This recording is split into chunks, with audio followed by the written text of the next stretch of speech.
Guys, இன்னைக்கு நம்ம ஒரு சூப்பரான கொரியன் லவ் மூவி தான் பார்க்க போறோம். வலி அப்படின்னா என்னன்னே தெரியாத நம்ம ஹீரோக்கு வலி அப்படின்னா என்ன, லவ்னா எப்படி இருக்கும், ஃபீலிங்ஸ்னா எப்படி இருக்கும் அப்படின்னு நம்ம ஹீரோயின் காமிக்கிற மாதிரி வராங்க. ரொம்பவே சூப்பரா இருக்கும். ஸோ மிஸ் பண்ணாம பாருங்க.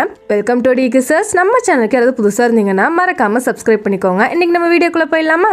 மூவியோட ஸ்டார்டிங் சீன்லயே நம்ம ஹீரோவையும் அவர் கூட இன்னொருத்தர் இருக்காரு. ரெண்டு பேரும் ஒரு வீட்டுக்குள்ள தான் நின்றுட்டு இருக்காங்க. நீங்க வாங்கின காசு ரிட்டர்ன் கொடுங்க அப்படின்னு கேட்டா அந்த வீட்டுல இருக்கிறவர் தரவே மாட்டேறாரு. என்ன நீங்க தர மாட்டீங்க, இவன் தானே உங்களுக்கு காசு கொடுத்தா, ஏன்டா ஒழுங்கா பார்த்து தர மாட்டியா அப்படின்னு சொல்லி நம்ம ஹீரோ பிடிச்சு அடிக்க ஆரம்பிக்கிறாரு. ஹீரோ வாய்வே திறக்க மாட்டாரு. இவர் செம்மையா போட்டு அடிச்சிட்டு இருக்காரு. ஒரு கட்டத்துல இவர் கீழே விழுகும் போது சவுண்ட் கேட்டு அந்த வீட்டுல இருந்து குழந்தைய எந்திருது. என்னடா நீ குழந்தை எழுப்பிட்டியா அப்படின்னு சொல்லி அதுக்கும் அடிக்கிறாரு. அந்த வீட்டுல இருந்து பயந்துட்டு நான் காசு கொடுத்துறேன் அப்படின்னு சொல்லிடுறான். நமக்கு தெரியுது ஹீரோ வந்து வட்டி காசு கொடுத்துட்டு ரிட்டர்ன் கலெக்ட் பண்ணுவாங்கல்ல, அந்த மாதிரி ஒர்க் தான் பண்ணிட்டு இருக்காரு. கூட இருக்கிறது பாஸ் தான். ரெண்டு பேரும் சேர்ந்து எப்பவுமே இந்த மாதிரி தான் கலெக்ட் பண்ணுவாங்க போல. ஹீரோ எப்பவுமே அடி வாங்கிட்டே தான் இருப்பாரு. வாங்குற அடியை பார்த்தே நாங்க காசு வச்சுக்கோங்க, ஃபர்ஸ்ட் இங்க இருந்து கிளம்புங்க அப்படின்னு சொல்லி எல்லாருமே காசை கொடுத்துருவாங்க. இப்ப ஐஸ் பேக்லாம் ஃபேஸுக்கு வச்சிட்டு இருக்காரு. ஹீரோக்கு வலிக்கிற மாதிரி தெரியல, ரொம்பவே அமைதியா தான் இருக்காரு. அந்த பாஸுமே ஃபீல் பண்ற மாதிரிலாம் இல்ல, ஐஸ் பேக் வச்சுக்கோ அப்பதான் அடுத்தடி வாங்க முடியும் அப்படின்னு சொல்லிட்டு வேற ஒருத்தங்க கிட்ட மணி கலெக்ட் பண்றதுக்காக போயிடுறாரு. டிக்கெட் பண்ணி நம்ம ஹீரோனை காமிச்சா அந்த ஸ்ட்ரீட் சைட்லாம் கீ செயின்ஸ், வாட்சஸ் அந்த மாதிரி குட்டி குட்டியா கடை போட்டிருப்பாங்கல்ல, அந்த மாதிரி ஒரு குட்டி கடை தான் போட்டிருக்காங்க. அங்க ஒருத்தர் வந்து பிரச்சனை பண்றாரு. யாரான்னு பார்த்தா ஹீரோயினோட அப்பா தான். நல்லா ட்ரிங்க்ஸ் பண்ணிட்டு காசு கொடு அப்படின்னு வாங்கிட்டாரு. காசு வாங்கிட்டு போயிடுவாரு அப்படின்னு ஹீரோயின் பார்த்தா என்ன இவ்வளவுதான் காசு தரேன், எனக்கு நிறைய காசு வேணும் அப்படின்னு சொல்லி அடிக்கிற மாதிரி வந்துடுறாரு. ஹீரோயின் டக்குன்னு நகர்ந்துடுறாங்க. இவர் ட்ரிங்க்ஸ் பண்ணிருக்காரா, நிதானத்திலேயே இல்ல. ஹீரோயின் ஒன்னு அடிச்ச மாதிரியே கையை வச்சுக்கிறாங்க.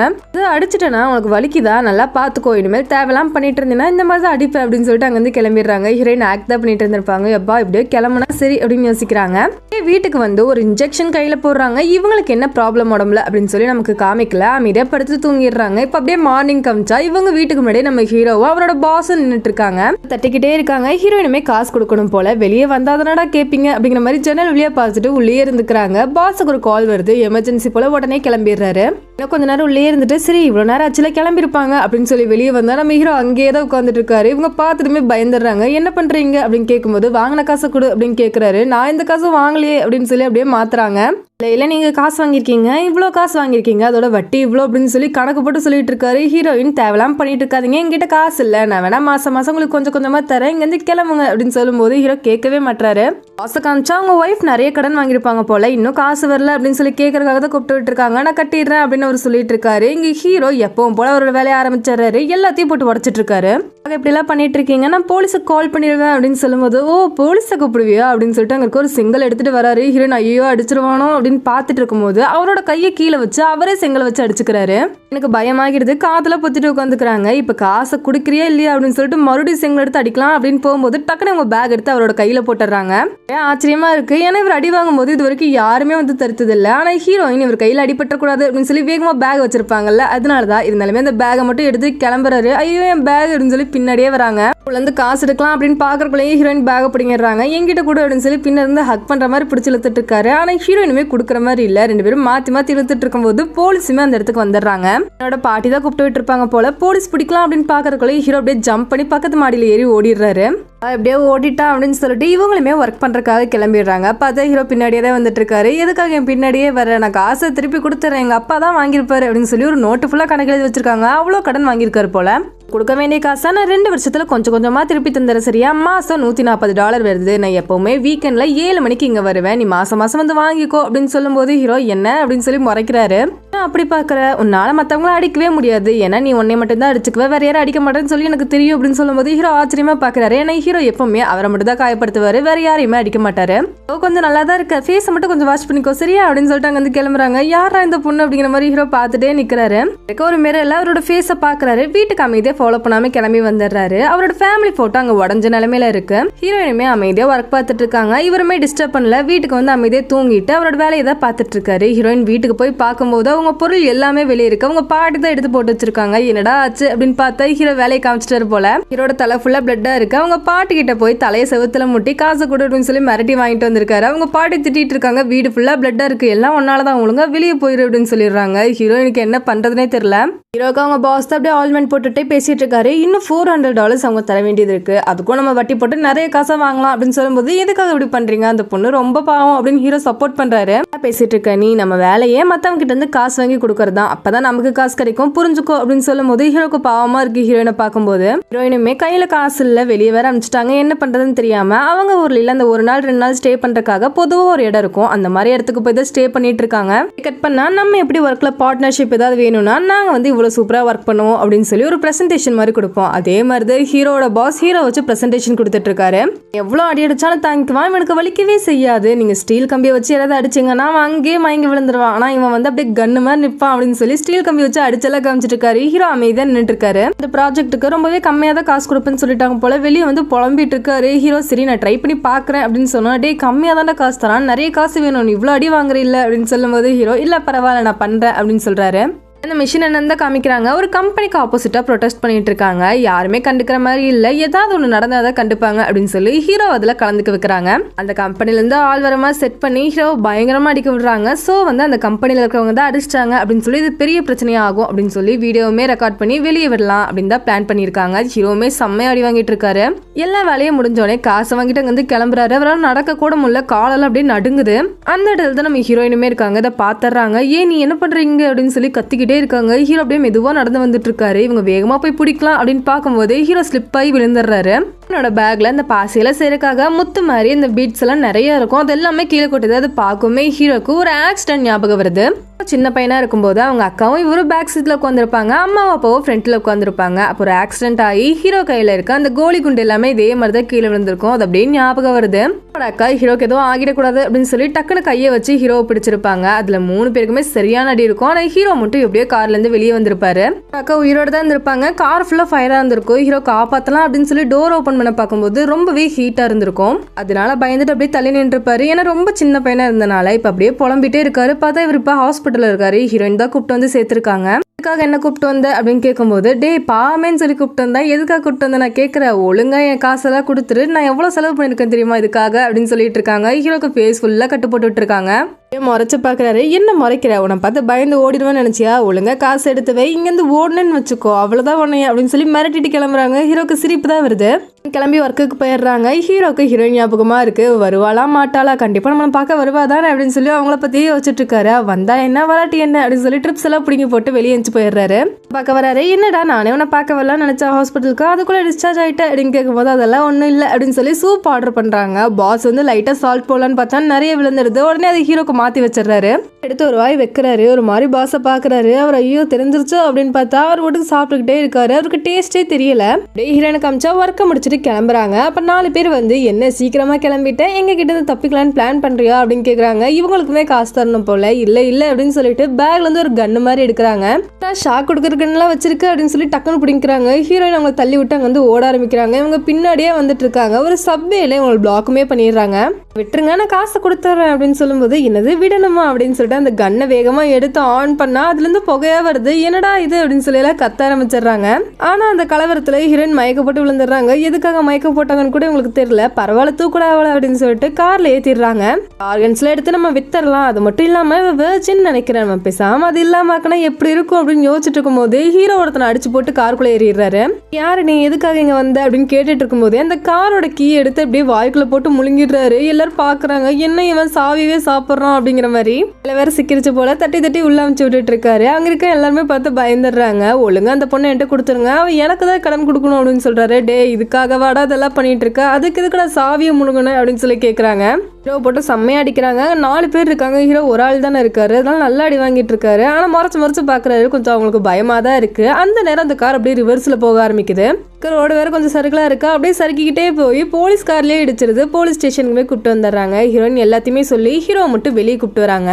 ஏன்னா அவங்க வாட்டுக்கு லாக்கர்ல எல்லா திங்ஸும் வச்சிருப்பாங்க போல, அதை எடுக்கலாம் அப்படின்னு போனா ஹீரோ பின்னாடியே வராரு. எதுக்குடா வர அப்படின்னு கேட்டா, எனக்கு நீ $400 கொடுக்கணும், ஒழுங்கா கொடுத்துரு அப்படின்னு சொல்றாரு. டே ஏன்டா இப்படி பண்ற, நானே காசு இல்லாம ரோட்ல தான்டா நிக்கிறேன் அப்படின்னு சொல்லி கத்திட்டு இருக்காங்க. விடுற மாதிரியே இல்லை, என் காசை கொடுன்னு சொல்லி கேட்டுக்கிட்டே இருக்காங்க. ஹீரோயினுக்கு டென்ஷன் ஆகிடுது. அங்கிருந்து அவங்க ஓட்டி கிளம்ப ஆரம்பிச்சிடுறாங்க. ஹீரோ எல்லா பொருளையும் எடுத்துட்டு இருக்காரு. என்ன பண்ற அப்படின்னு கேட்டா, என் வீட்டுல நீ தங்கிக்கோ, சொன்னா நீ தெருவில் நிக்கிறேன் அப்படின்னு சொல்லி என்னோட வீட்டுல ஒரு ரூம் இருக்கு, அங்க நீ இருந்துக்கலாம், நீ வந்து காசு கொடுக்குற வரைக்கும் அங்க இருந்துக்கோ, அதுக்கப்புறம் அங்கிருந்து நீ கிளம்பிக்கலாம் அப்படின்னு சொல்றாரு. ஹீரோனுக்கு ரொம்ப சந்தோஷமாகிடுது. எனக்கு ரூம் கொடுக்குறியா அப்படின்னு சொல்லி கேக்குறாங்க. இருந்தாலுமே ஒரு பக்கம் சந்தேகமா இருக்கு. என்ன பிளான் பண்ற நீ, எனக்கு குன்ஃபோ கராத்தே தெரியுமா அப்படின்னு சொல்லிட்டு இருக்காங்க. ஹீரோ ஒரு மாறி பாக்குறாரு. அதுக்கு என்ன வீட்டுக்கு கூட்டு போய் ஏதாவது நான் என்ன பண்றது, அதுக்காக தான் சொன்னேன் அப்படின்னு சொல்லும் போது ஹீரோ ஒரு வாட்டுக்கு பேக் எடுத்து நடக்க ஆரம்பிச்சாரு. ஒரே நிமிஷம் அப்படின்னு சொல்லி பேக் வாங்க வரும்போது, பரவாயில்ல எனக்கு எந்த பிரச்சனையும் இல்லை அப்படின்னு சொல்லி ஹீரோ சொல்றாரு. இல்ல இன்னும் நிறைய பேக் இருக்கு அப்படின்னு சொல்லும் போது ஹீரோ முழிக்கிறாரு. ஹீரோயின் பொருள் வைக்கிறதுக்குலாம் இடம் இல்லாம அங்க இருக்க நிறைய லாக்கர் வாங்கி அதுக்குள்ள எல்லா பொருள் வச்சிருக்காங்க. ஒவ்வொன்னா எடுத்துட்டு இருக்காங்க. ஹீரோமே பொறுமையா வெயிட் பண்ணி வீட்டுக்குமே கூப்பிட்டு வந்துடுறாரு. வரவழையில சும்மாவே இருந்திருக்க மாட்டாங்க. உனக்கு என்ன பிடிச்சிருக்கான்னு வேற கேட்டிருப்பாங்க. ஹீரோ ஒரு மாதிரி பார்த்திருப்பாரு. சரி நீ தனியாவா இருக்க அப்படின்னு கேட்கும்போது ஆமா அப்படின்னு சொல்லியிருப்பாரு. வந்து பார்க்கும்போது அந்த ரூமை நீ எடுத்துக்கோ, அந்த கிளாக்கையும் அந்த போட்டோவையும் நீ தொடவே கூடாது, அப்புறம் நான் தூங்கும் போது நீ எழுப்பக்கூடாது, இதுதான் முக்கியமான ரூல்ஸ். அது மட்டும் இல்லாம இந்த கிச்சன்ல இருக்க இந்த பொருள்லாம் நீ யூஸ் பண்ணக்கூடாது அப்படின்னு சொல்லி நிறைய பவுல் செட் எல்லாம் காமிக்கிறாரு. அப்படி எல்லா திங்ஸுமே நீ யூஸ் பண்ணிக்கலாம். அந்த ட்ரால காசு இருக்கு, ஒரு நாளைக்கு $30 மேல நீ எடுக்கக்கூடாது, அதுக்கு கீழே எவ்வளவு வேணா எடுத்துக்கலாம் அப்படின்னு சொல்லும் போது ஹீரோனுக்கு சந்தோஷமா இருக்கு. கூப்பிட்டு வந்து இடத்தையும் கொடுத்து காசையும் கொடுக்குறானே அப்படிங்கிற மாதிரி தான் தோணுது அவங்களுக்கு. அப்படியே நெக்ஸ்ட் டே காமிச்சா வீடு ஃபுல்லா குப்பையா இருக்கு. ஒவ்வொன்னா கிளீன் பண்ணிட்டு ஹீரோயின் வந்துட்டு இருக்காங்க. அப்ப ஒரு கபோர்ட் மேல ரிப்போர்ட் இருக்கு. அது தெரியாம ஹீரோயின் மேலேயுமே விழுந்துருது. ஓபன் பண்ணி பார்த்தா நம்ம ஹீரோவோட ஹெல்த் கண்டிஷன் எல்லாமே அதுல இருக்கு. எந்த ஒரு பெயினுமே ஃபீல் ஆகாது, உணர்ச்சியுமே இல்லை, அவரால் டேஸ்ட்டுமே பண்ண முடியாது. இது எல்லாத்தையுமே ரிப்போர்ட்ல பார்த்து தெரிஞ்சுக்கிறாங்க. இங்க ஹீரோ காமிச்சா வெளியே வந்து ஆயில்மெண்ட் வாங்கி ஃபேஸ் ஃபுல்லா தடவிட்டு இருக்காரு. வந்து பார்க்கும்போது ஹீரோயின் வீடு ஃபுல்லா ரொம்ப நீட்டா வச்சிருக்காங்க. ஒரு செவர்ல பெயிண்ட் பண்ணி வச்சிருக்காங்க ட்ரீ எல்லாம். அதை பார்த்துட்டு ரொம்ப சந்தோஷப்படுறாரு. நைட்டுமே அதே மாதிரி போயிடுது. மார்னிங் ஆனதுமே பிரேக்ஃபாஸ்ட் சாப்பிடலாம் டென்ச் வரும்போது ஹீரோயின் பார்த்துமே கத்துறாங்க. என்னடான்னு பார்த்தா இவர் கொஞ்சம் ரிவைலிங்கா ஷார்ட்ஸ் போட்டிருக்காரு. இல்ல அப்படின்னு சொல்லி மறைச்சிட்டு வேக வேகமா ரூம்குள்ள ஓடுனா ஹீரோயின் ரூம் அது. ஹீரோயின் ஒரு இன்ஜெக்ஷன் யூஸ் பண்ணுவாங்கல்ல, அது இருக்கிறத பார்த்ததுமே என்ன உனக்கு அப்படின்னு சொல்லி கேட்கிறாரு. ரெண்டு பேருமே ஒட்டுக்கா வந்து சாப்பிட ஆரம்பிக்கிறாங்க. அப்பதான் ஹீரோயின் சொல்றாங்க, எனக்கு வந்து ரத்தம் வந்தா நிக்கவே நிக்காது, என் உடம்புல அந்த மாதிரி ஒரு ப்ராப்ளம் இருக்கு, நான் ஒரு இன்ஜெக்ஷன் யூஸ் பண்ணிட்டு இருக்கேன். அது மட்டும் இல்லாம உன்னோட ரிப்போர்ட்டுமே நான் தெரியாம படிச்சுட்டேன் அப்படின்னு சொல்லும் போது ஹீரோ ஒரு மாதிரி பாக்குறாரு. இல்லப்பா தெரியாம தான் படிச்சேன் அப்படின்னு சொல்றாங்க. டேஸ்ட் கூட தெரியாது போலயே, நான் வந்து சால்ட்டுக்கு பதிலாக சுகர் அள்ளி போட்டுட்டேன் அப்படின்னு சொல்லும் போது ஹீரோ ஒரு மாதிரி பாக்குறாரு. இல்ல சாப்பிடு சும்மா சொன்னேன் அப்படின்னு சொல்றாங்க. அதனால நம்பவே முடியல. சரி டெஸ்ட் பண்ணி பார்ப்போம் அப்படின்னு சொல்லி சாப்ஸ்டிக் எடுத்து காலில் குத்தலாம் அப்படின்னு சொல்லி டேபிளுக்கு அடியில் விடுறாங்க. ஹீரோ டக்குன்னு கால் எடுத்துறாரு. உங்களுக்கு பயமாகிடுது. இல்லை நான் அந்த மிரர்ல பார்த்தேன் அப்படின்னு சொல்லி கையை காமிக்கிறாரு. ஆப்போசிட்லேயே மிரர் இருக்கு. நைட் காமிச்சா ஹீரோ நெயில் கட் பண்ணிட்டு இருக்காரு. டக்குன்னு ஏதோ உடஞ்ச மாதிரி சவுண்டு கேட்குது. திரும்பி பார்த்தா ஹீரோ அப்படியே பயத்தில் உட்காந்துருக்காங்க. இவர் வந்து தொடக்கூடாது அப்படின்னு சொல்லி ஒரு பவுல் சொல்லியிருப்பார்ல, அதை தான் கீழே போட்டு இப்போ உடச்சிருக்காங்க. ஓமா எஞ்சி வெளியே போயிடுறாரு. ஹீரோயின் பின்னாடியே ஓடி வராங்க. எங்க போற, நீ உடஞ்சதை ஒட்ட வைக்கிறதுக்காக க்ளூ தானே வாங்க போறேன், என்கிட்ட இருக்கு, நான் வந்து பொருள்லாம் மேக் பண்ணுவேன், கீ செயின்ஸ் எல்லாம் செய்வேன், அதனால என்கிட்டயே இருக்குவா அப்படின்னு சொல்லி உள்ளே கூப்பிட்டு வந்துடுறாங்க. அதை ஒட்ட வைக்கலாம் ட்ரை பண்ணிட்டு இருக்காரு. ஹீரோயின் வந்து இந்த மாதிரி தானே பிசினஸ் பண்றாங்க, அடா இப்படி பண்ணணும் அப்படி பண்ணணும்னு சொல்லி சொல்லிக்கிட்டே இருக்காங்க. ஹீரோக்கே டென்ஷன் ஆகுது. கொஞ்ச நேரம் வாயை மூடிட்டு இரு அப்படின்னு சொல்றாரு. ஏன்பா சொல்ல வேணான்னு சொல்லு, அதுக்காக ஏன் ஆர்ஷா பேசுற அப்படின்னு சொல்லி இவங்க சின்ன பொண்ணு மாதிரி பேசிட்டு இருக்காங்க. ஹீரோ ஒட்டிட்டே இருக்கும்போது இவங்க இப்படி பண்ணக்கூடாது அப்படின்னு சொல்லி டக்குன்னு கையை பிடிச்சிடுறாங்க. நான் ஒட்டிக்கிறேன் கையை எடு அப்படின்னு சொல்லும் போது இல்ல நான் ஒட்டித்தரேன் அப்படின்னு சொல்லி இவங்க க்ளூவை ஒரு பக்கம் பிடிச்சிருக்க, இவர் ஒரு பக்கம் பிடிச்சிருக்க, கையோட ஒட்டிக்குது. வலிக்காதான ஹீரோயினுக்கு வலிக்கும்ல, இவர் எடுக்க ட்ரை பண்றாரு. ஹீரோயின் கத்துறாங்க வலிக்குது அப்படின்னு சொல்லி. இவர் ஆனா கண்டுக்கவே இல்லை, எடுக்க ட்ரை பண்ணிட்டே இருக்காரு. டே உனக்கு வலிக்காதுடா எனக்கு வலிக்கும் அப்படின்னு சொல்லும் போது சரி அப்படின்னு சொல்லி அமைதியாகிடுறாரு. என்னமோ ட்ரை பண்ணி பாக்குறாரு, கை வரவே மாட்டுது, எனக்கு தெரிய வராதுன்னு அப்படின்னு சொல்லி ஹீரோயின் சிரிச்சுட்டே உட்காந்துருக்காங்க. அப்ப ஹீரோ இப்ப நான் என்ன பண்றது, நான் ரெஸ்ட் ரூம் போகணும் அப்படின்னு சொல்லும் போது ஹீரோயினுக்கு முகமே மாறிடுது. வெளியே புலம்பிட்டே உட்காந்துருக்காங்க. ஹீரோ உள்ள இருக்காரு. எப்படிதான் இந்த ஒட்டி பிறந்த ரெட்டையர்கள்லாம் இருக்காங்களோ தெரியல அப்படின்னு சொல்லி புலம்பிட்டே இருக்காங்க. அடுத்த நாள் ஹாஸ்பிட்டலுமே வந்துடுறாங்க. ப்ராப்ளம்காக வந்திருக்கீங்க அப்படின்னு சொல்லும் போது ஹீரோயின் கையை தூக்கி காமிச்சிட்டு சிரிக்கிறாங்க. ஹீரோ அப்படியே முறைச்சு பார்த்துட்டு இருக்காரு. பாஸோட ஒய்ஃப் நிறைய கடன் வாங்கியிருப்பாங்கல்ல, அதுக்கு பதிலாக நீ வந்து ஒருத்தரை கொலை பண்ணணும் அப்படின்னு சொல்லியிருக்காங்க. பாஸ் அதை பத்தி ஹீரோ கிட்ட சொல்லிட்டு இருக்காரு. ஹீரோ ஆனா எந்த ரியாக்ஷனுமே தரல. வீட்டுக்கு வரும்போது ஃபேஸ் எல்லாம் அடிபட்டிருக்கு. ஹீரோயின் பார்த்ததுமே என்ன நீ இப்படி பண்ணிட்டு இருக்க, நீ பண்றதெல்லாம் கரெக்டா நினைச்சிட்டு இருக்கியா, உன் ஃபேமிலி எல்லாருமே மேல இருந்து உன்னை பார்த்துக்கிட்டே தான் இருப்பாங்க, அவங்க ரொம்ப ஃபீல் பண்ணுவாங்க அப்படின்னு சொல்லும் போது ஹீரோ கோவம் வந்துருது. இங்க இருந்து ஒழுங்கா கிளம்பிடு அப்படின்னு சொல்லிடுறாரு. ஹீரோயின் அப்பதான் ஒர்க்கு கிளம்பலாம் அப்படின்னு சொல்லி ரெடியா இருந்திருப்பாங்க. அவங்களுமே பேக் எடுத்துட்டு கோச்சிட்டு கிளம்பிடுறாங்க.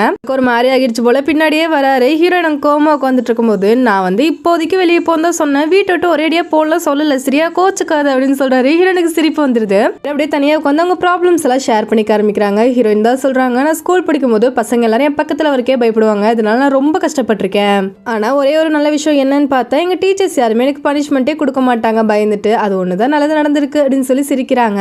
ஸ்கூல் படிக்கும்போது எனக்கு எந்த பெயினுமே ஃபீல் ஆகாது அப்படின்னு தெரிஞ்சுக்கிட்ட பசங்க கத்தியை வச்சு என் மேலே கிழிக்க ஆரம்பிச்சாங்க. ஆனால் அது கூட எனக்கு தெரியாமல் ரொம்ப நாள் இருந்தேன். எப்படி ஆச்சு அப்படின்னு சொல்லி யோசிச்சுட்டே இருந்தேன். ஒரு நாள் ஒரு பையன் அந்த மாதிரி பண்ணும்போது நான் பார்த்துட்டேன். கோவத்தில் நான் அடிக்க ஆரம்பித்தேன். அதில் ஒரு கண்ணை அவனுக்கு தெரியாமல் போயிடுச்சு. உடனே என்னை பிடிச்சி ஜெயிலில் போட்டாங்க. இப்போ நான் ஒர்க் பண்ணுறவன் கூட அங்கே இருந்தால் எனக்கு ஃப்ரெண்டாக கிடைச்சான் அப்படின்னு சொல்கிறான். பாசமே ஜெயிலுக்கு போயிருப்பார் போல. ஹீரோயின் எதுக்காக நீ நம்சுன்னு சொல்லி உங்கள் அக்காவோட பேரை யூஸ் பண்ணுற அப்படின்னு கேட்கும்போது நான் அவளை மறக்கவே கூடாதுன்னு நினைக்கிறேன். என்னால் தான் அவள் இறந்து போனால் என்னால் நினச்சா அவளை காப்பாற்றிருக்க முடியும். ஆனால் என் கை சுடுது அப்படின்னு ஒரே ரீசனுக்காக அந்த கதவை நான் திறக்காமல் விட்டேன். அதனால எங்கள் அக்கா இறந்து போயிட்டா அப்படின்னு சொல்லி ஃபீல் பண்ணுறாரு. 2 பேர் சர்ச்சுக்கு போகிறாங்க. ஹீரோயின் பயங்கரமாக அழுகிறாங்க ப்ரே பண்ணும்போது. ஹீரோ பார்த்துட்டே இருந்துட்டு வெளியே வந்து கேட்குறாரு, என்னாச்சு எதுக்காக அழுத அப்படின்னு கேட்கும்போது கொஞ்சம் அழுதா எனக்கு ஆறுதலாக இருக்குது. ஸ்ட்ரெஸ் எல்லாமே அப்படியே பறந்து போன மாதிரி இருக்கும் அழுதுக்கப்புறம் அப்படின்னு சொல்லும்போது ஹீரோ அப்படியே பார்த்துட்டே இருக்காரு. என்னாச்சு அப்படின்னு சொல்லி கேட்கும்போது எதுவாக இருந்தாலும் என்கிட்ட ஷேர் பண்ணிக்கோ, நீ எது வேணா என்கிட்ட ஷேர் பண்ணிக்கலாம், கஷ்டமா இருந்தாலும் சரி சந்தோஷமா இருந்தாலும் சரி அப்படின்னு சொல்லிட்டு அங்கே இருக்க செவர் அப்படியே கையை சரைச்சிட்டே போறாரு. கை ஃபுல்லாக அடிப்படுது. ஹீரோயின் பார்த்தவே பதறிடுறாங்க. நீ வந்து கையை பிடிச்சி எதுக்காக இப்படி பண்ணிட்டு இருக்க அப்படின்னு கேட்கும்போது இல்லை எனக்கு அழுகணும்னு தோணும் போது எனக்கு அழுகையே வராது, அதனால நான் இந்த மாதிரி தான் பண்ணுவேன். ஆனால் யாருமே இது வரைக்கும் என் மேலே அக்கறை பட்டதே கிடையாது. யாருமே எதுக்காக இதை பண்ணுறேன்னு கூட எனக்கு கேட்டது கிடையாது அப்படின்னு சொல்லும்போது ஹீரோனுக்கு ரொம்ப ஃபீல் ஆகிடுது. அப்படியே அழுகவே ஆரம்பிச்சிடுறாங்க. நீ பண்ணுறது எல்லாமே எனக்கு ரொம்ப பிடிச்சிருக்கு. எங்கள் அப்பா எப்படி என்னை பார்த்துக்கிட்டாரோ அதே மாதிரி நீ பார்த்துக்கிற அப்படின்னு சொல்லும்போது ஹீரோ கூடவே தான் இருக்காரு. எனக்கு என்ன பேசுறதுன்னு தெரியல, அதனால எதுவுமே பேசாம தான் நின்றுட்டு இருந்திருப்பாரு. வீட்டுக்கு வந்ததுமே ஹீரோன் அப்படியே பக்கத்தில் வராங்க. என்ன அப்படிங்கிற மாதிரி பார்த்துட்டு இருக்காரு. இவங்க லைட்டாக கிஸ் பண்ணிட்டு இது எனக்கு எப்படி ஃபீல் ஆகுதுன்னு உனக்கு தெரியுமா அப்படின்னு கேட்கும்போது எனக்கு தெரியல அப்படின்னு சொல்றாரு. ஆன்சருமே அதுதான், என்னால் இதை வார்த்தையால சொல்லவே முடியாது, எனக்கு அவ்வளோ ஃபீல் ஆகுது, உனக்கு ஃபீல் ஆகலாம் கூட எனக்கு பரவாயில்ல அப்படின்னு சொல்லிட்டு மறுபடியும் கிஸ் பண்ண ஆரம்பிச்சுறாங்க. ஹீரோமே கிஸ் பண்ண ஸ்டார்ட் பண்ணிடுறாரு. இருக்குமே ஒருத்தர் ரொம்ப பிடிச்சிருக்கு. அப்படியே எனக்கு நைட் ஒட்டுக்கா இருந்துடுறாங்க. மார்னிங் ஆனதோ ஹீரோயின் ஹீரோ மேலே படுத்துட்டு நான் உனக்கு கேட்கவா, அவனுக்கு எப்பெல்லாம் அழுகணும்னு தோணுதோ அப்பெல்லாம் என்கிட்ட சொல்லணும், உனக்கு பதிலாக நான் அழுகிறேன் சரியா அப்படின்னு சொல்லும்போது ஹீரோ அப்படியா சரி சொல்றேன் அப்படின்னு சொல்றாரு. எல்லாம் என்ன வந்து காயப்படுத்திக்க போறது கிடையாது, யாருக்கிட்டையும் நான் அடி வாங்க மாட்டேன், அதை வச்சு சம்பாதிக்கவும் மாட்டேன் அப்படின்னு சொல்லி ஹீரோ சொல்லிடுறாரு. ஹீரோனுக்கு ரொம்ப சந்தோஷமாகிடுது. அப்ப கரெக்டா பாஸ் கிட்ட இருந்து கால் வருது. பாஸ் கிட்ட சொல்லிடுறாரு, இனிமேல் அந்த வேலையை பார்க்க மாட்டேன், இனிமேல் எனக்கு கால் பண்ணாதீங்க அப்படின்னு சொல்லுவோம். அவருக்கு டென்ஷன் ஆகுது. அவர் இப்படிதானே சம்பாரிச்சிட்டு இருக்காரு, அவர் என்ன பண்றதுன்னு தெரியாம அப்படியே முழிச்சிட்டு இருக்காரு.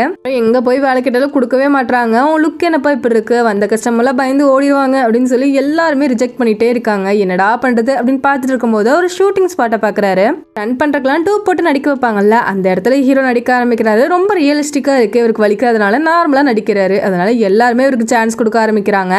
அவருக்கு ரொம்ப பிடிக்க ஆரம்பிச்சிருது. விருப்பத்தோட தான் செஞ்சுட்டு இருக்காரு. இங்க பாஸ் என்ன பண்றதுன்னு தெரியாம நம்மளே களத்துல இறங்கிடலாம் அப்படின்னு சொல்லி இவர் கடன் வாங்கின இடத்துல ஒருத்தனை கொல்லணும்னு சொல்லியிருப்பாங்கல்ல, இவர் தனியா வந்திருக்காரு. பையன் ஒரு பொண்ணோட டேட்டிங் வந்திருப்பான் போல. இவரை பார்த்ததுமே அவனுக்கு டென்ஷன் ஆகுது. இவர் வேற வெறுப்பேத்திக்கிட்டே இருக்காரு. அவன் கரெக்டா கோவப்படும் போது கத்தி வச்சு குத்திடணும் அப்படின்னு யோசிச்சுட்டு இருக்கும்போது அவன் கையில கத்தி எடுத்துறான். டேபிள் கடையில மறைச்சுதான் வச்சிருக்கான். பாஸுக்குமே தெரியல. அவன் அப்படியே உட்காந்துட்டே இருக்கும்போது இவர் வெறுப்பேத்திட்டே இருக்காரா. ஒரு சமயத்துல கரெக்டா குத்திடலாம் அப்படின்னு சொல்லி அவன் எடுக்கும் போது இவர் தெரியாம டேபிள தட்டிடுறாரு. அந்த கத்தி அவரோட வயிற்றிலே பட்டுருது. ஒன்னும் புரியல, நம்ம கத்தியாலே குத்தலாம், அவனே அவனை குத்திக்கிட்டானே அப்படின்னு சொல்லிட்டு அந்த கத்தியை எடுப்போமா வேணாமான்னு சொல்லி யோசிச்சுட்டே நின்றுட்டு இருக்காரு. அவன் சாகல போல, வெறும் கத்தி குத்து மட்டும் தான் பட்டிருக்கு. அதனால அந்த பாஸுக்கு சரியான டென்ஷன் ஆகிடுது. ஒரே வேலை தான் கொடுத்தா அதை கூட நீ சரியா செய்ய மாட்டியா அப்படின்னு சொல்லி பயங்கரமா அடிக்கிறாரு. ஹீரோயினும் வெளியெல்லாம் போக ஆரம்பிச்சுட்டாங்க. ஹீரோயினோட டிஷர்ட் கூட ஹீரோக்கு வாங்கி கொடுக்குறாங்க. அவருக்கு ரொம்ப சந்தோஷமா இருக்கு. சந்தோஷம்னா என்னன்னே அவரால் ஃபீல் பண்ண முடியாது, இருந்தாலுமே கொஞ்சம் ஹாப்பியா ஃபீல் பண்றாரு. அவரு பல ஃபேஸ்ல அந்த கேரிங்க காட்டிக்க முடியல, பேச முடியல அப்படின்னா கூட ஹீரோயின் ரொம்ப நல்லா பாத்துக்கிறாரு. இப்ப கூட நடக்க விடாம தூக்கிட்டு தான் வந்துட்டு இருக்காரு. இங்க அப்படிங்கிறது எப்பவுமே ஆக்ஷன்ல தான் இருக்கணும், அது வார்த்தையில இருக்கக்கூடாது அப்படிங்கிற மாதிரி ரொம்ப அழகா காமிச்சிருப்பாங்க. ஹீரோ அப்படியே அழகா தூக்கிட்டு வந்துட்டு இருப்பாரு. ஹீரோயினுமே ரொம்ப சந்தோஷமா இருக்காங்க ஹீரோ கூட. போயிட்டு இருக்கும்போது தான் ஒரு நாள் ஹீரோயின் மலையில வந்துட்டு இருக்காங்க. அப்படியே ஓரமா ஒதுங்கி நிற்கும் போது ஹீரோ கால் பண்றாரு, நான் வந்து உனக்கு கூட்டு போறேனே அப்படின்னு சொல்லும் போது இல்ல வேணாம் நானே வந்துடுறேன் அப்படின்னு சொல்லிட்டு கட் பண்றாங்க. மயங்கி கீழே விழுந்துடுறாங்க. அப்ப ஹீரோக்கு கால் வருது. ஒரு பொண்ணு மயங்கி விழுந்து கிடக்காங்க. அவங்க போன்ல உங்க நம்பருக்கு தான் அடிக்கடி கால் பண்ணிருக்காங்க, ஆம்புலன்ஸுக்கு கால் பண்ண விட மாட்டாங்க அப்படின்னு சொல்லுவோம். ஹீரோ வேக வேகமா ஓடி வராரு. ஹீரோனை பார்த்தா அமைதியா உட்காந்துருக்காங்க ஓரமா. அப்படியே தூக்கிட்டு ஹாஸ்பிட்டலுக்கு ஓடுறாரு. ஹாஸ்பிட்டல்ல சொல்றாங்க ஹீரோயினுக்கு அந்த கட்டான ரத்தம் நிக்கவே நிக்காது அப்படிங்கிற மாதிரி ஒரு ப்ராப்ளம் இருக்குல்ல, அதுல வந்து ஒரு சின்ன பிரச்சனை இருக்கு. வந்து மந்த்லி பீரியட்ஸ் வரும்ல, அது இவங்களுக்கு வரக்கூடாது, ஏன்னா இவங்களுக்கு பிளட் ஸ்டாப் ஆகாது. அதுக்காக இவங்க வந்து ஒரு இன்ஜெக்ஷன் எடுத்துட்டு இருப்பாங்க. அந்த இன்ஜெக்ஷனோட சைடு எஃபெக்ட் தான் இது. இரம் அவங்க கிட்ட தேர்ந்துருச்சு. இப்ப நம்ம வாங்கணும் அப்படின்னா அதுக்கு 1 லட்சம் ஆகும் அப்படின்னு சொல்லும் போது ஹீரோக்கு என்ன பண்றதுனே தெரியல. ஏன்னா அவர்கிட்டயுமே அவ்வளவு காசு இல்ல, ஹீரோயின் கிட்டயுமே அவ்வளவு காசு இல்ல. பார்க்கலாம் அப்படின்னு போனா அவங்க ரொம்ப சோகமா உட்காந்துருக்காங்க. ஏன் இப்படி ஃபீல் பண்ற, நீ சரியாயிருவேன்னு சொல்லி தான் டாக்டர் சொன்னாங்க அப்படின்னு சொல்லி ரொம்பவே பாசிட்டிவா பேசுறாரு. ஆனா ஹீரோயினுக்கு நல்லாவே தெரியும் என்ன ப்ராப்ளம் அப்படின்னு சொல்லி. காசு ரெடி பண்ணணும் அப்படிங்கறக்காக ஹோம் லோன் வாங்கலாம் அப்படின்னு சொல்லி அவங்க ஆன்ட்டி பார்க்கறதுக்காக போறாரு. ஏன்னா வீடு வந்து அவங்க ஆன்ட்டி பேர்ல தான் இருக்கும். அப்படிலாம் வாங்கி தர முடியாது, ஆல்ரெடி நான் லோன் வேற வாங்கியிருக்கேன், அப்படி இல்லைனாலும் உனக்கு தரமாட்டேன் அப்படின்னு சொல்லிடுறாங்க. லைட்டா ஃபீல் ஆகுது, கொஞ்சம் கஷ்டமா இருக்கு. சரின்னு ஹாஸ்பிட்டல் வராரு. எதுவுமே காமிச்சுக்காம உனக்கு சரியானக்கு அப்புறம் நம்ம ஒரு கிராமத்துக்கு போயிடலாம், நான் வந்து ஸ்ட்ராபெரி தோட்டம் வைக்கலான்னு இருக்கேன், நீ வந்து ஒரு ஸ்டோர் வச்சு உன்னோட பிசினஸ் பாரு அப்படின்னு சொல்லிட்டு இருக்காரு. ஹீரோயின் நம்ம பிரேக்கப் பண்ணிக்கலாம் அப்படின்னு சொல்றாங்க. ஹீரோக்கு என்ன பேசுறதுனே தெரியல, அப்படியே ஸ்டாப் ஆகிடுறாரு. ரெண்டு பேருக்குமே உடம்புல ஏதாவது ஒரு ப்ராப்ளம் இருக்கு, இந்த மாதிரி இருந்தால் வாழ்றது ரொம்பவே கஷ்டம், எனக்கு வந்து ஒரு ஹெல்த்தியான மேன் தான் வேணும், நீயும் ஹெல்த்தியாக இருக்க ஒரு பொண்ணை பார்த்து கல்யாணம் பண்ணிக்கோ அப்படின்னு சொல்கிறாங்க. ஹீரோக்கு இப்போதான் பெயின் அப்படிங்கிறது ஃபீல் பண்ணுற மாதிரியே இருக்குது. அப்படியே மனசெல்லாம் வலிக்க ஆரம்பிக்குது. அமைதியாக அங்கேருந்து கிளம்பிடுறாரு. பயங்கரமாக அழுகுறாங்க. ஹீரோ கஷ்டப்படக்கூடாது அப்படிங்கிறக்காக தான் அதை சொல்லியிருப்பாங்க. ஏன்னா ஹீரோனுக்கு தெரியும் இந்த காசை ரெடி பண்ணுறக்காக அவன் ரொம்ப கஷ்டப்படுவான் அப்படின்னு சொல்லி, அதனால தான் பிரேக்கப் அப்படின்னு சொல்லி அவனை சமாளிச்சு அனுப்பிச்சிடலாம் அப்படின்னு யோசிக்கிறாங்க. ஆனால் ஹீரோ அப்படி இல்லை. பிரேக்கப்னு சொன்னக்கப்புறம் கூட இவர் எப்படி அந்த காசை ரெடி பண்ணுறது அப்படின்னு தான் பார்த்துட்டு இருக்காரு. மறுபடியுமே இந்த அடி வாங்குற வேலைக்கு போக ஆரம்பிச்சிடுறாரு. எல்லாத்துக்கிட்டே போய் அடி வாங்கி காசு சம்பாரிச்சு ஹீரோயினோட லாக்கரில் வைக்கிறாரு. கொஞ்சம் காசு தான் இருக்கும், ஏன்னா ஒரு கான்ட்ராக்ட் மாதிரி இப்போ மறுபடியும் போட்டிருப்பாங்க ஒரு வேலைக்காக. அதில் வந்து பாதி காசு தான் கொடுத்துருப்பாங்க. அந்த காசை வச்சுட்டு ஒரு லெட்டருமே எழுதியிருக்காரு. நீ எனக்கு பேசினதுக்கு நான் எதுவுமே உனக்கு பதில் சொல்லாமல் வந்துட்டேன், உனக்கு வந்து ஹெல்த்தியாக ஒரு மேன் கிடச்சி நீ ரொம்ப சந்தோஷமா இருக்கணும் அப்படின்னு சொல்லி அந்த லெட்டரில் எழுதி வச்சுட்டு தான் வந்திருக்காரு. இந்த மிஷின் என்ன தான் காமிக்கிறாங்க. இதுவுமே ஒரு ப்ரொடெஸ்ட் தான். மாடி மேலே நிற்கும் போது ஹீரோ மேலே தீ பற்றிக்கும். அவர் அப்படியே அந்த பில்டிங்லேருந்து கீழே விழுகும் போது பாஸ் வந்து கீழே ட்ரக்கோட நிற்பாரு. அதில் ஹீரோ விழுகும் போது அப்படியே எஸ்கேப் ஆயிடலாம் அப்படின்னு தான் பிளான். இவங்க காசு வாங்கினது இருக்குன்னா ஹீரோ வந்து எரிஞ்சு அந்த இடத்துல இறந்து போகணும். ஆனால் ஹீரோக்கு இது தெரியவே தெரியாது. பாஸ் வந்து அப்படியே மறைச்சிட்டாரு. அதை வேற நம்பி ஹீரோவும் போயிடுறாரு. ஆனா பாஸுமே எப்படியாவது ஹீரோ காப்பாத்திடணும் அப்படிதான் நினைச்சிட்டு இருக்காரு. ஹீரோவே மேல போறாரு. செம்மையா கலவரம் நடந்துட்டு இருக்கு. எல்லாருக்கிட்டையும் அடி வாங்கிட்டு இருக்காரு. அந்த கலவரத்துல இருக்கிறத ஹீரோயினோட ஃப்ரெண்டுமே நியூஸ்ல பாத்துறாங்க. இங்க ஹீரோ எல்லாத்துக்கிட்டையும் சரியா அடி வாங்கிட்டு இருக்காரு. அப்படியே மாடிக்கு போயிடுறாரு. எல்லாத்துக்கிட்டையும் செம்மையா அடி வாங்கிட்டு இருக்காரு. ஃபயர் இப்பதான் லைட்டா பத்த ஆரம்பிக்குது. இங்க ஹீரோயின் நியூஸ் கேள்விப்பட்டுட்டாங்க போல. வேக வேகமா ஹீரோ பாக்குறதுக்காக ஓடி வந்துட்டு இருக்காங்க. ஸ்டார்ட் பண்ணலான்னு பார்த்தா ஸ்டார்ட்டே ஆக மாட்டேது. காசை குடுறான்னு கேட்டா ஃபர்ஸ்ட் அந்த கொலை நடக்கட்டும் அதுக்கப்புறம் தரேன் அப்படின்னு சொல்றான். இவருக்கு என்ன பண்றதுனே தெரியல.